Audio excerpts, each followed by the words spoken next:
আসসালামু আলাইকুম। নতুন একটা ভিডিওতে আপনাদের সবাইকে স্বাগতম। আপনারা দেখছেন এসি টেকনিশিয়ান 01। আজ আমরা যে বিষয় নিয়ে আলোচনা করব বা যে সমস্যা নিয়ে আলোচনা করব সেটা হচ্ছে ইনসাইড অফ বডি লিকেজ।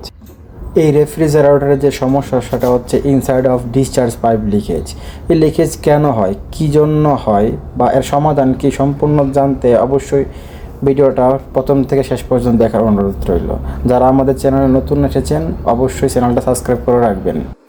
বডির ভিতরে লিক হলে সবচেয়ে সহজ যে পদ্ধতি বা যে উপায় সেটা হচ্ছে এক্সট্রা কন্ডেন্সার ইনক্লুড করা। এখন আমরা এক্সট্রা কন্ডেন্সার লাগিয়ে কিভাবে রেফ্রিজারেটরকে ঠিক করা যায় সেই সম্পূর্ণ প্রসেসটাই আপনাদেরকে দেখাবো। প্রথমে আমাদের এক্সট্রা কন্ডেন্সারকে রেফ্রিজারেটরের বডির সাথে ভালোভাবে সেট আপ করে নিতে হবে। আপনারা অনেকভাবেই এক্সট্রা কন্ডেন্সার সেট আপ করতে পারেন, তবে সবচেয়ে সহজ পদ্ধতি হচ্ছে স্ক্রুর মাধ্যমে সেট আপ করা।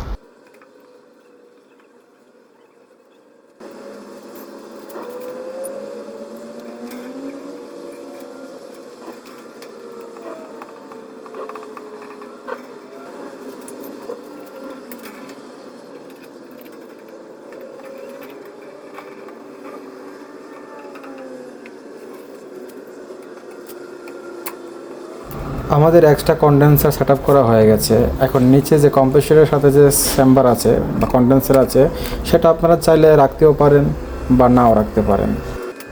আমি এখান থেকে নিচের এক্সট্রা চেম্বারটাও সরিয়ে ফেলবো, কারণ আমার এখানে কোনো দরকার নাই এক্সট্রা চেম্বারের।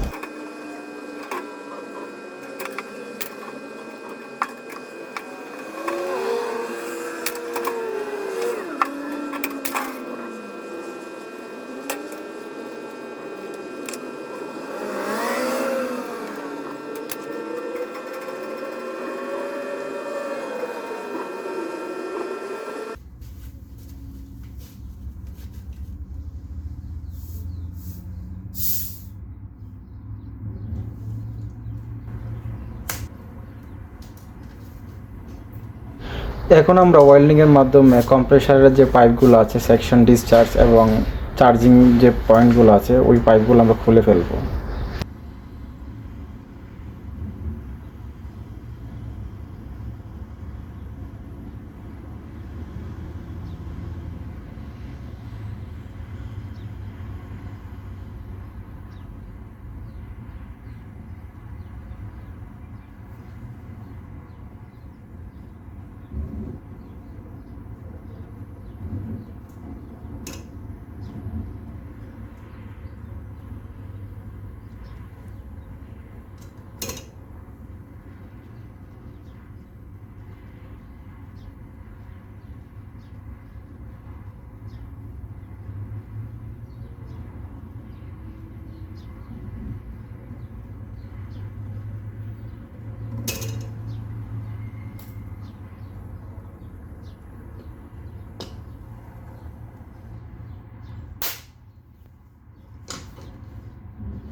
এখানে আমি সেকশন পাইপের সাথে একটা চার্জিং ইনক্লুড করে দিচ্ছি, যাতে ভিতরের যে কুলিং চেম্বার আছে সেটা গ্যাসের মাধ্যমে পরিষ্কার করা যায়, নাইট্রোজেনের মাধ্যমেও পরিষ্কার করা যায়। যেহেতু আমার এখানে নাইট্রোজেন নেই সেহেতু আমি গ্যাস দিয়ে পরিষ্কার করে নেব।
আমাদের চেম্বার পরিষ্কার করা হয়ে গেছে, এখন আমাদের বাকি যে ওয়েল্ডিংয়ের কাজগুলো আছে আমরা সেগুলো সেরে ফেলবো।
সেকশন পাইপ ওয়েল্ডিং করার পূর্বে অবশ্যই কম্প্রেসার চালু করে প্রেসার চেক করে নিতে হবে যে সেকশন পাইপ দিয়ে প্রেসার আসতেছে কি আসতেছে না।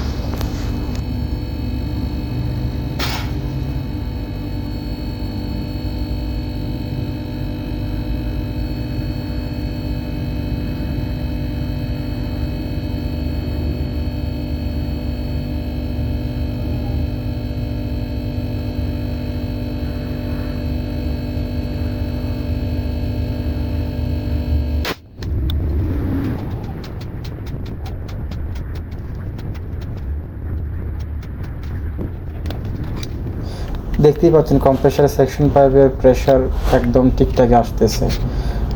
এখানে আমাদের রেফ্রিজারেটর টাইমার একটা সমস্যা আছে, তাই আমরা এই টাইমারটাও চেঞ্জ করে দেবো। আমরা এখানে নতুন একটা টাইমার ব্যবহার করব, গ্লাস টাইমার। গ্লাস টাইমারটার সুবিধা কি, টাইমার ভালো না খারাপ সেটা ইজিলি আইডেন্টিফাই করা যায়।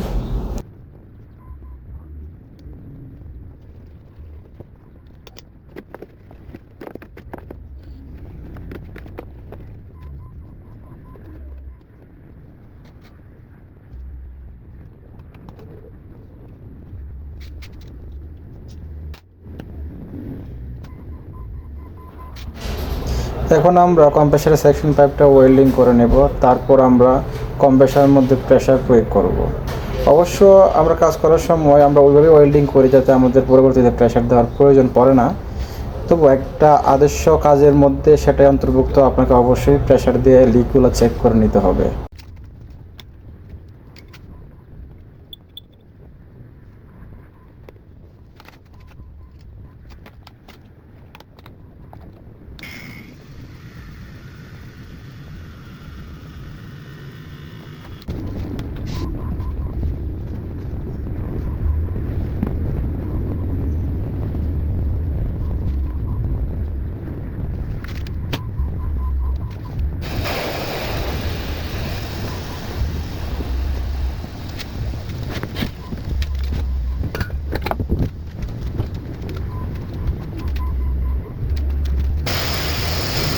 লিক চেক করার পর সেকশন করার পূর্বে অবশ্যই চার্জিংয়ের পিন লাগিয়ে নিতে হবে, তারপর ভ্যাকুয়াম করতে হবে।